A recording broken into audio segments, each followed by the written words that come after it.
Hello everyone and welcome in the new video. Today I'm going to do a short walk through the infotainment system in 2011 Lexus GS to show you more or less what options it has, what can it do, and so on. Let's start with the phone and informations. Phone as phone, quite regular one. You have the contacts here, the call history, the dials and everything. You can steer it also from the steering wheel with those two options. It's quite comfortable to use during drive. It has the Bluetooth audio system, so it works well. The next one is the fuel consumption screen. Here you can see on the chart all your fuel consumption from the last days. So you can see more or less what results you are getting.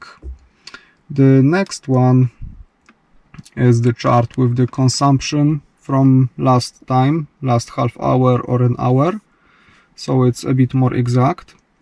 And then of course you have the energy monitor that shows you if you are driving by using the battery, the gasoline engine, if you are charging the car.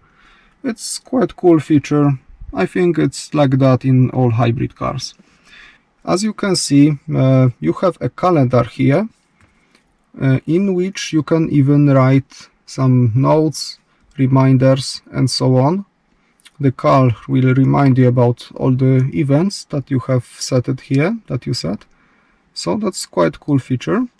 The next option is the navigation. As you can see, the map is quite old. It's not a new car, so the difference is quite big here. But it's still possible to use. You have the 3D option, 2D option. So I actually like it. Even if it's a bit older, it's still possible to use. You just have to remember to update the maps, because otherwise some roads may be missing.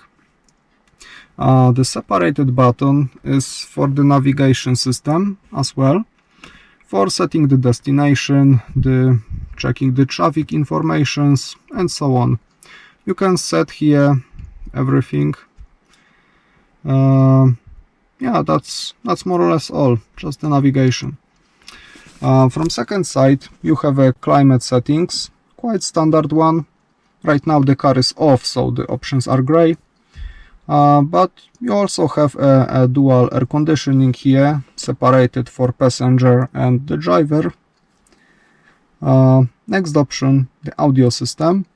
You have here regular radio, AM, FM, the CD player right here, hard drive, which I don't have in this model.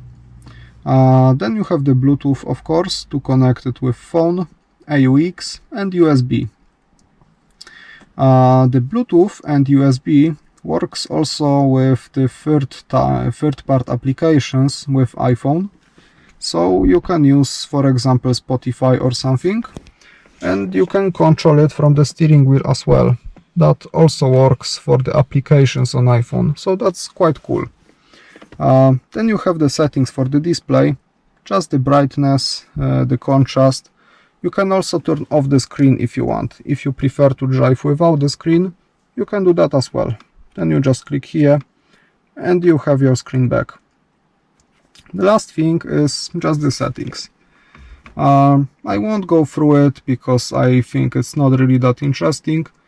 Just regular settings, the clock, the voice. I can just more or less show you that without explaining too much, because yeah, it's just the settings. I think the most interesting part in this one is the maintenance settings, because here you can set a reminder for everything that you have to replace in your car, like the engine oils, wipers, air filter and so on. Every time you are doing a maintenance, you can set it here, delete the date, set a new one, so the car will remind you that it's time to change it again. That's more or less all. There is a difference between this infotainment system and the modern ones, because yeah, the car is older, so of course it doesn't work that smooth as the new ones. and the quality is also not as good, but I think it's quite good screen anyway, especially if you remember that this car was projected in 2006. I think quite good option are the buttons around the screen, because you don't have to click through all the menus if you are looking for something during driving, but everything is quite easy to get. That's more or less all.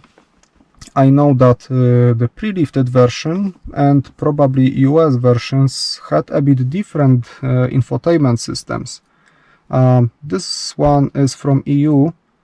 If you have the pre-lift or your car is from different continent, let me know if the infotainment system is the same or there are some bigger differences between them. That's all for today. Thank you for watching. See you in the next videos.